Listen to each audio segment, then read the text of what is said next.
beaming from Pacific Junction Hotel to Earth, Girth. It's like a group of professional people related to shorts that just came in. We sort of did a speed dating round. Mm-hmm.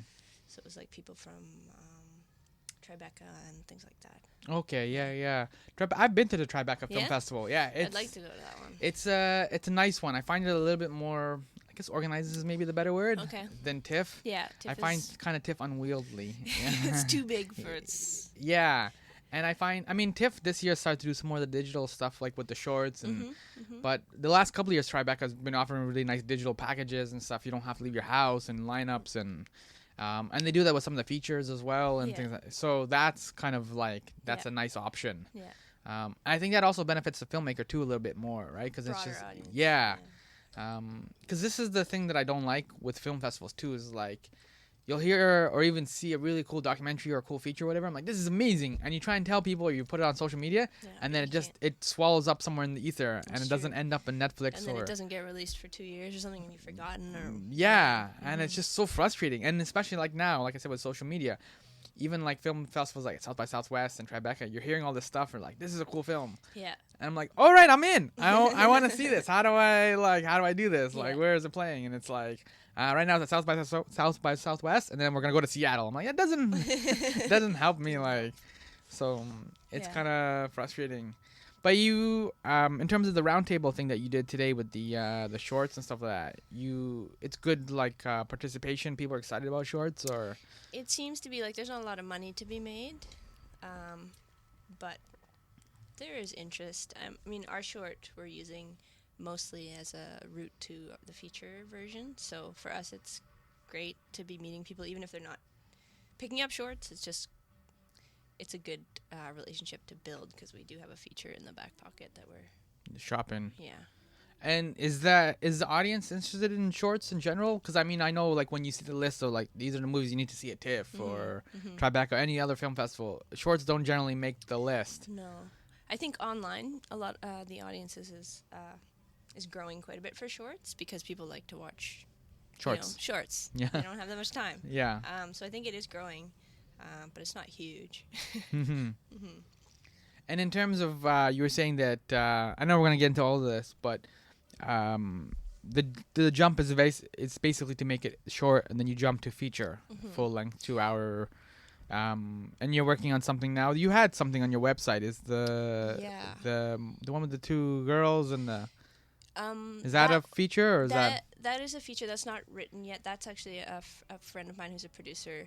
I worked on that for her. Okay. So it's her project, and it's gonna be great, but it's not written yet. Okay. What is it called? Simona. That's it. Yeah. That was interesting. Yeah, that was a fun one to do.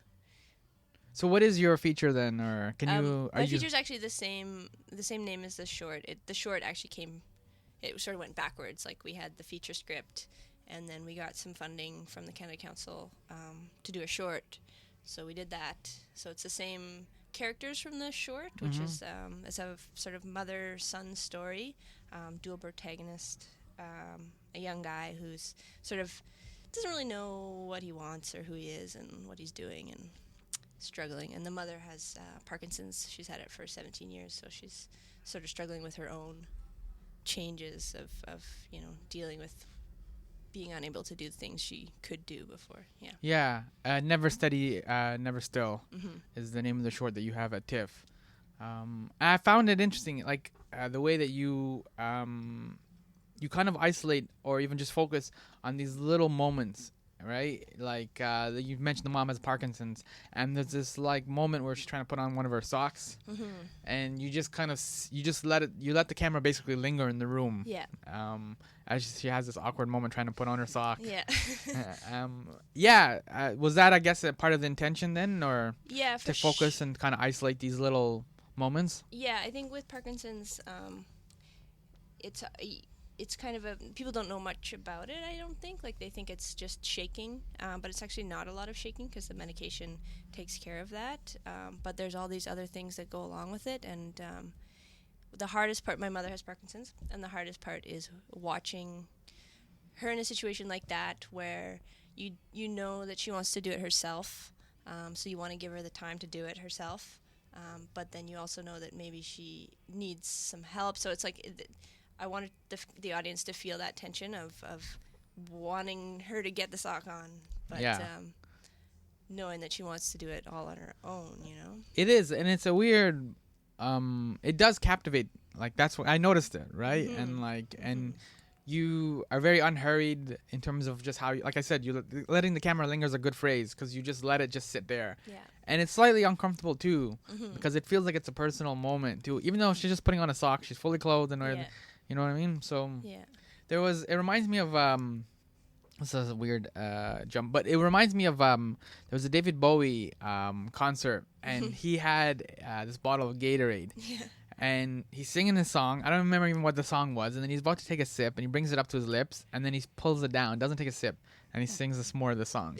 Then he pulls the bottle back up, and you are, as an audience, you start to get like, yo, take a sip. Take a drink. Take a drink. You're not even focused on the song anymore, right? And it's just, it's weird when you can isolate those moments.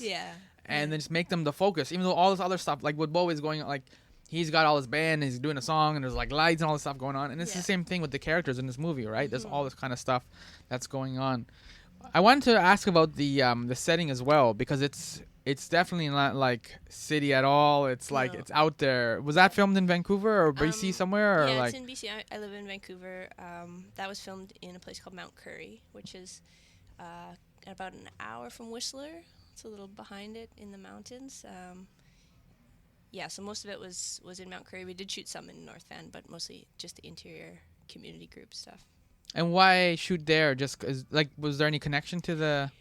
Well, the film's actually set in a place where my mother's family has some property way, way north, but we didn't want to go that far because it makes it pretty difficult. So we wanted to get as close as we could to the city, but still have... We were actually looking for snow. That's why we went to the mountains, but there was no snow in Vancouver last year. It was that must be nice. Well, not so great for the resort and stuff, but so that's why we went there, and it's beautiful. It was beautiful. No, the cinematography as well for the short was fantastic. Like, and it's neat because it's an environment you don't tend to see a lot. You know what I mean? I've been to Vancouver, I've been to little parts of BC, but just as something visually, it's kind of engaging that way because you don't see that neighborhood that often. I'm not out in those parts. So for me, it's so familiar. I'm like, oh no, should we do another mountain shot? But it works. Is that also, I guess, why, like, the whole idea of, like, write what you know, is that where that kind of came from? Like, you know, people like that, like those characters? Yeah. Like you mentioned your mom has Parkinson's and... Yeah, I think there's an element of you have to know something, like you have to have a nugget. But I also believe in writing what you want to know more than what you know, like something that you're curious about and maybe you've seen a glimpse of but want to know more. That's more interesting, like to make it sort of a discovery for yourself. And what was the discovery for this one then? Or what was the... you opened it up though. That's my fault. What was the impetus, I guess, of what you wanted to know? I guess... this one started because I have the feature film. I know these characters pretty well. I've been sort of writing it for 3 years. So this kid, Jamie, is struggling with his identity as a man. Like he feels like he's not strong enough to be the man that he thinks he should be, especially with his mother being in the state that she is. His father's passed away. And he just keeps messing up. And I think what I wanted to focus on was their inability to say what they need from each other, and his balance between needing to be taken care of and needing to become the caretaker. So it's sort of like a struggle. That was what I was focusing on when writing it. It makes sense. I mean, it reminded me of kind of Alberta a little bit too. That whole a lot of the young people, they won't go to college or university, right? And they'll just kind of go into the oil and that whole industry, right? Yeah. And even like the main character in this, he was talking to his friend on the phone. He's like, "What's reading week?" Yeah, like, he doesn't know. Yeah, he's like, his friend obviously has chosen to kind of quote unquote get out. That's that's the way you escape that life, is through education. Yeah. Right? Whereas the main character here, he's kind of committed to it, but the life that he's committed to is it's hard. Yeah, it is hard. And I mean, I don't know anyone that works on the oil field, so I hope that it's an accurate depiction of what that's like. But yeah, in the feature, that's a big thing with his friend. His friend is there for the first part, and he goes away, and he doesn't really have that option because he doesn't have the grades to get into school or the interest in school so much. Is it also? This sounds kind of condescending, maybe even from being a city kid or whatever. But is it part of it? Is it giving up in a way? Like you kind of resign to this is the way life is. Yeah. You know what I mean? You work in like because even in the short, there's just this little ritual. The dude in the truck who had his little moonshine or whatever. You know what I mean? Yeah. There's all these little traditions and rituals and things that exist out in that world. Yeah. I don't know if it's giving up, but it's making a choice for sure. Like if you want, because you are getting a lot too by living in a place like this. It's just so beautiful, and it's such a different lifestyle. So I see it more of as a choice than a giving up, but it's a hard choice, I think, for kids who grew up in a place like that to leave. And our lead actor is from a town very much like that, and he did leave. He's an actor now, and he's doing well. He's happy, but there's always like that sort of drawback there, I think. Because that's the phrase obviously associated with it, is just this idea of getting out, or I have to get away from here, or like it's kind of almost like a negative, like it's like your house is on fire or something. I have to go. And I think we feel almost the same thing in Vancouver. You know, like we're a big city, but we're not that big. We're not Toronto, and there's a lot of people that feel that they need to get out of Vancouver to succeed. And in some ways, it's true. Like you gotta make it big somewhere else and then come back. Or there's a limit to how far you can go. Like a glass ceiling of like a talent or something. Yeah. So we're not there yet, but. How is the Vancouver film scene like as you participate in it? Yeah. It's a bit different than here. There's less independent stuff going on. There's a lot of American productions coming in. A ton of TV shows. Yeah, like, a ton of TV shows. From like X-Files to Supernatural, I've seen. Yeah, we were very excited about X-Files coming back. Yeah, that must be exciting. Yeah, I know, it's good to have them back. Yeah, we didn't see them. We didn't get on set, but yeah, a lot of TV, a lot of American stuff. So it feels a lot more like a service town in a way. There is an independent scene, but it's not as bustling as here. Is that, I guess, the temptation is just because there's so much American industry coming in, rather than just work on your own stuff? It's just get the steady paycheck, get the steady work. Yeah, and there's just maybe less producers there. Here there's quite a few independent producers, but in Vancouver there's only a handful. So it's just a lot more competition and less projects being made. Yeah. Is it being in Vancouver, obviously this short was, and the feature obviously was inspired by the whole BC landscape and all that. Is the nature a big part of the theme that kind of runs through a lot of your work, or the nature of like nature and like all of that, mountains and things. Yeah, for me it's the landscape is really important, but also like it doesn't necessarily have to be nature landscape, but more like where does this character live and what is their place and how does that affect them and how do they relate to it. So that's definitely something that comes up every time. And how do you think, like, how are people affected? I guess this goes a little bit back full circle to what we're talking about in terms of like making a choice, or the choices that you have when you come from the small environment. Mm-hmm. How does that kind of nature and that environment affect people? And like, does it feel, because you were saying with Vancouver, some people still feel they need to kind of get out of there. Mm-hmm, mm-hmm. And that's a big city, and that's like, I felt comfortable in Vancouver, right? When I was in like Winnipeg, I was like, this is it? Like, it was like a couple of blocks in the downtown, and it was like, oh, okay, that's not really a city. Same thing with Windsor, right? It's not really a city. Yeah. How do you find that the environment affects people that way then? Like, does it make them claustrophobic, or does it make them... I think it depends on the person, for sure. Like, some people, like, in the short film, the character of Larry, who's the truck driver, he's totally comfortable, and that's the world that he knows and wants to be in. But for someone like the lead character, he's not sure where he wants to be. So I think it can affect you differently. Does that answer the question? Yeah, that's fine. Yeah, that's fine. Yeah. I find your company, Experimental Forest. Mm-hmm. This is really interesting. You put it represents our connection to the land and a history of the place we call home. Mm-hmm. Kind of, can you elaborate some more on that? Like, because it even says our work is deeply rooted and heavily inspired by place. That's true. It does say that. Yeah. Yeah. So the company is a partnership between myself and my partner, and he is very interested in history. He's doing his master's in history right now. Place, like I said, is very important to my work, just in terms of how it affects your state of being and like how you relate to your environment. I've always been very affected by where I am, and the title experimental forest comes from a place that my grandfather was involved with when he was working in the forestry industry. They had this forest that was set aside to sort of regrow so that they could study it and see what happened with the undergrowth and just better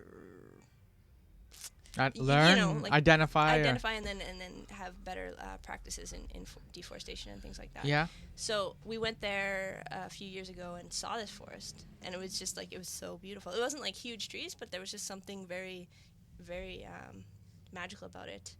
And so to me, that the name has a very strong meaning. And just about allowing things to happen. And you also you have a broad range of talents too, because you graduated from creative writing. Mm-hmm. What was why did creative writing come kind of before the film stuff, or was that all just kind of, you just saw yourself as just one big talent, I guess? When I was younger, I really wanted to be a writer, I think, when I was in school, like elementary school. And then I started doing really badly in language arts because my handwriting was really bad. So I sort of gave up on that, I think, for a long time. And that's kind of sad. I know, it was sad. And went into, directing and thought that was pretty cool. But then once I had graduated, I went to SFU in Vancouver for their film department. Graduated from that and realized that I wanted to make a feature, but didn't have any idea how to do that. So I decided that the best thing to do would be to go back to school and learn how to write, because I felt like I didn't have the skills to do it. So I did that, and it was great. And now I feel like I know that I'm more a writer than I am a director. Like, it really helped me to see how much I really like writing. Yeah, because you also have another, as a writer, you worked with Sharon. Mm-hmm. And that's also in TIFF as well. Yeah, it is. How was that experience working on that? Because that you were just the writer, right, for that? So you just kind of just spit it and then left it. Yeah. How did you find that experience, rather than working with something that's for Never Steady, like you wrote it and produced it and did the whole shebang? It's very different. It was a really great learning experience. I did two with Sharon, actually. One that we did internally with the CFC, so we couldn't show it, but it was a really great one too. But no, it was a good learning experience. It was challenging for sure, because when you're writing for yourself, you're just sort of following your instinct. But when you're writing for someone else, there's all these sort of outside things you have to consider. So it makes it really hard to allow surprises to happen, I guess, which is what's really fun about writing. So that was really challenging, but it was also good to have someone constantly giving feedback and trying to shape it into something more than just whatever I felt like making, Yeah. So it was cool. In terms of your writing process, what is your writing process? Like, you think and think and think and then write, or? It usually comes with an idea of a character or an image. So the feature actually started with a story that my aunt had told me about. When she was a kid, they were living in this place called Eliza Lake, which is a tiny, tiny, tiny town, not even a town, in northern BC. And she had this memory of her neighbor who had lived across the lake, and there was no roads in the winter because it was all covered in snow. And this woman's husband died in their house, and so she had to get her husband to the town, and so she had to pull him across the lake on a sled for 5 miles. That's crazy. And so she's always remembered this, obviously, because it's a crazy image. So that's what started the feature. I was like, wow, that's pretty cool. So in the feature, there's sort of, it's not the same image, but there's this idea of having to pull this young girl across the ice for the mother who has Parkinson's. So like usually starts with something like that. All right. And then in terms of switching over to directing, why did the directing kind of evolve then after writing? What kind of led you to want to be a director? Because you could still obviously kind of sit in the corner and just do like what you did with Sharon, I think I'm right? And then go home, and then you have no problems. I think I'm a control freak, so. Okay. Oh, we're getting to honesty now. Yeah, it's nice to have that control and just be like, even if maybe it doesn't turn out as well as it could have if someone else had done it, but it's just sometimes there's something that you can't describe to someone else how you want it to be. It's nice to just try it yourself. That makes sense. Yeah, and I noticed too, like with the one you did with Sharon and with this one, there's like a gay theme kind of running through them, or there was some characters not quite sure of where they're at. Yeah. With that department. So, is that something else that you were kind of exploring or curious about, or? It's not intentional. But Okay. I guess Was that just a coincidence then? It's just a coincidence. Okay. It keeps happening. So. I wasn't sure because I haven't seen enough of your work to know if it's a theme, but it just seemed kind of strange that like. It seems to be an emerging theme, so maybe I am curious about this. But I don't know how that came out. I think in the feature, it just felt right for the character, and then with Sharon's work, it was just we tried to come up with a complicated situation, and it just happened to be that. Because especially for your short, Never Steady, right? Mm-hmm. It's the idea, like you said at the top, of the main character trying to figure out who he is as a man, right? And like I was even when I used the example of like the people in Alberta and they go into the oil fields and refineries and all that kind of work, whatever.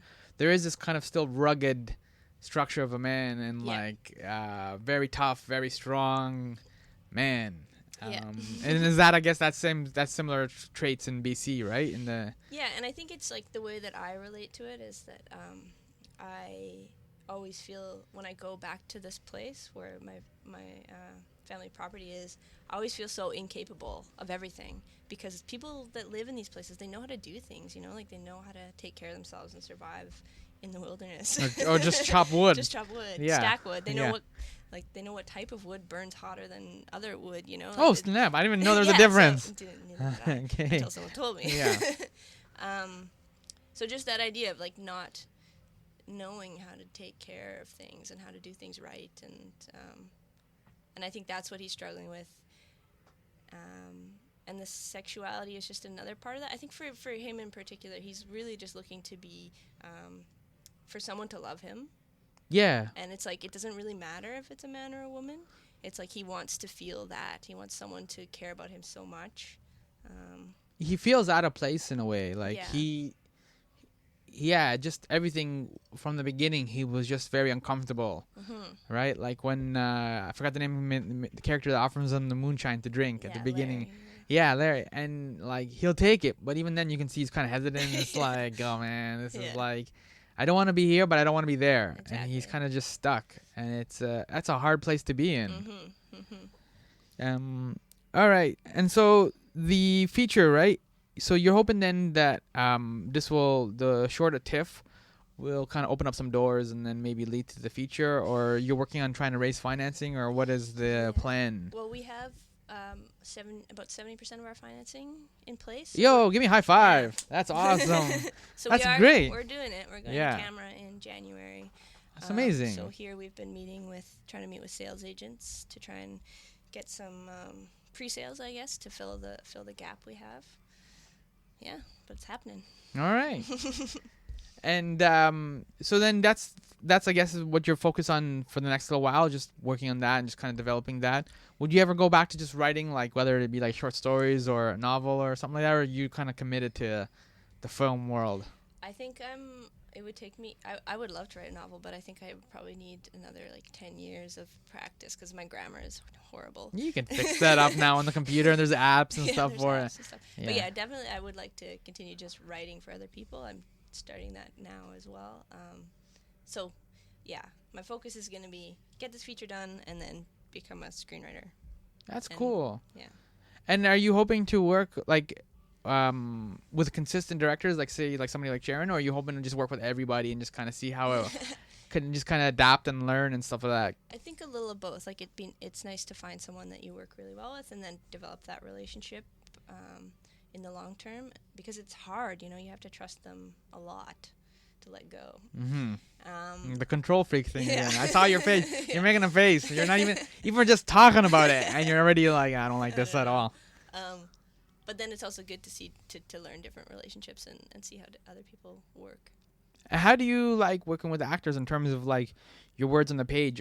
Do they need to? You know how there are some screen writers who are like, yeah, like that's what I wrote and that's what you need to say. Like, don't improvise, don't like add your little. I think when I'm writing, I feel that way, but then once I get, like, I think I sort of switch off when I turn into the director, and the lines, I forget even what they are. So I say I'm both, I think, because the lines are important. Like, they are very specific. I think that's a thing that a lot of people don't realize when they read a script, that like a writer has very specific reasons for every line. Yeah.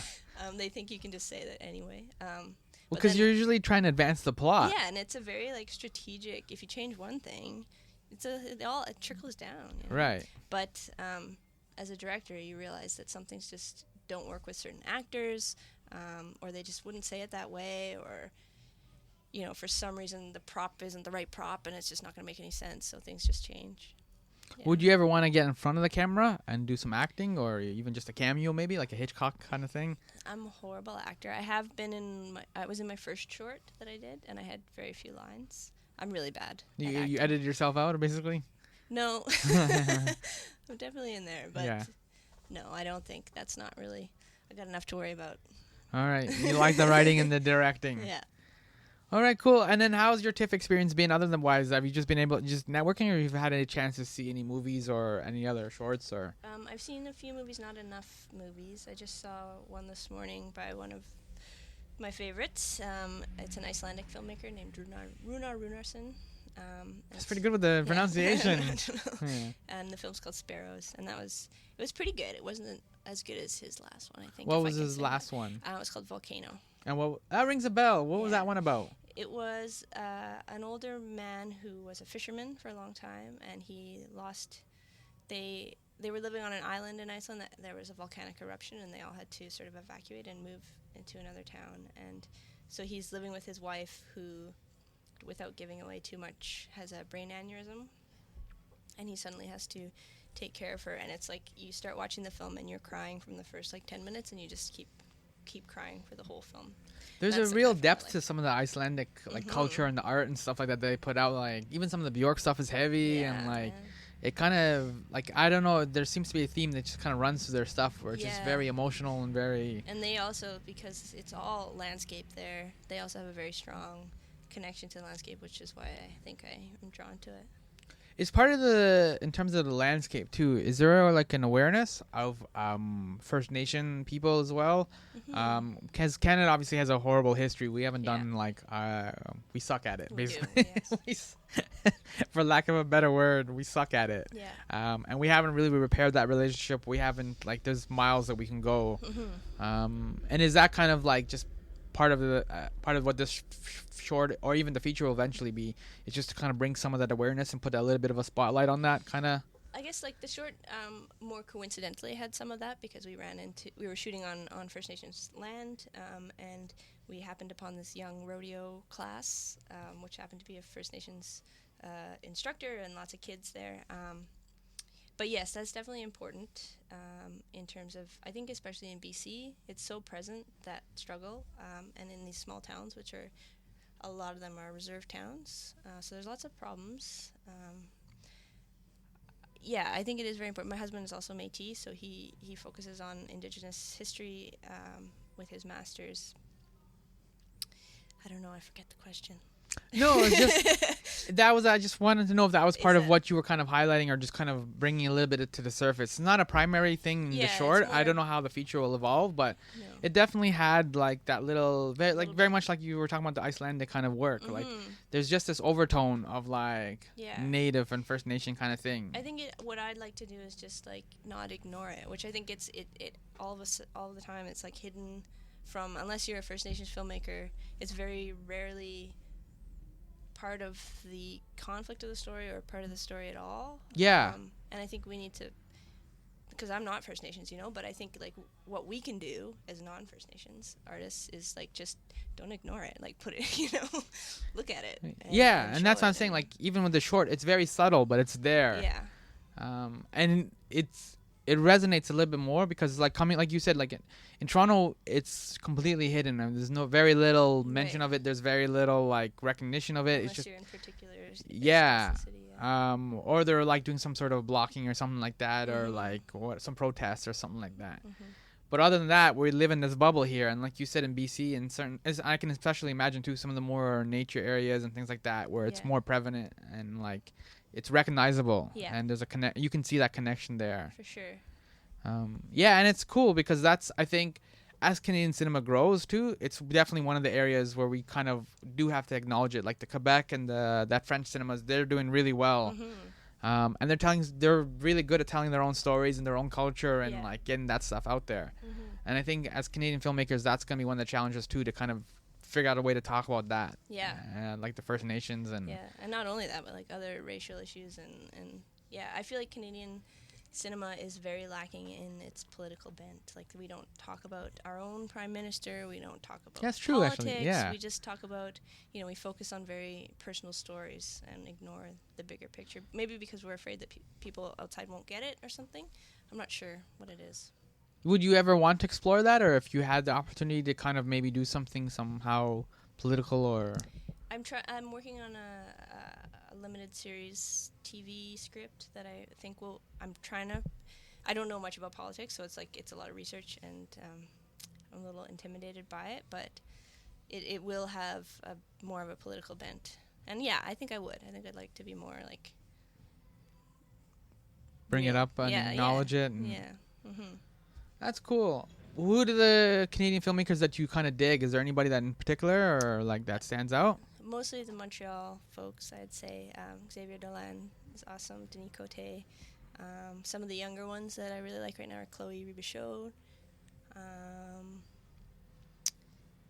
And then a lot of documentary folks like Nettie Wild. And Yeah.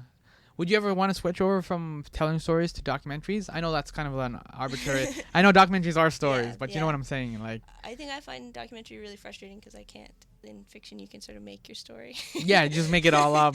It's just like, if it doesn't happen, you can just pretend. But in documentary, it's like... This is what happened. If it's not happening, it's not happening, and I don't know if I'm ready for that. All right. That's a good way to put it. All right, so the short is Never Steady, Never Still. And how many more screenings are left at TIFF? Or there's just one more this Friday. Okay. And then Benjamin has one more screening. But this is the film that you did with Sharon. I don't think we actually mentioned the title. I think we were just kind of... Sorry, we should... Sharon Lee. Yeah, Sharon Lee, Benjamin, that's got one more screening, you think? Or it has one more screening, but I actually can't remember what the date is. I'll throw it up on the website. Okay. So, yes, the power of the internet, Awesome. Have you had a chance to see her or talk to her during the craziness of all this TIFF? I have. We just went to her screening last night, and I just actually walked away from her before this interview. Oh, nice. But I think she's having a good time. That's great. And the film was received well yesterday? Yeah, like the people kind of dug it? Screening. It's a hard, like, just that emotional moment, that emotional scene, it's basically one scene more or less. Yeah, that's the crux of it. Yeah, just trying to work through it. It's a hard and heavy one. Mm-hmm. Like... Yeah, it was a challenge. I think we were trying to challenge ourselves because four-handers are hard, you know, just to get there, and especially in a short because there's so many characters, but you have so little time. Yeah, you basically parachuted into the scene, and it's uncomfortable because it's like, oh, it's actually quite personal. Like, should I actually be in the room here? Or like, I'll just let you guys figure this all out, and I'll be like over here making a sandwich. Yeah. So. Yeah. That's cool. All right. Well, thank you for coming in and like hanging out and like. Thank you. Talking about TIFF and movies and BC. It's nice to be in a quiet room for a while, too. Yeah, I could imagine. Yeah, a little bit of distraction. And you get some beer, too. So it's like, I know. I'm sorry you have to wear pants, though. So it wasn't totally perfect. But thank you, Kathleen, for coming in.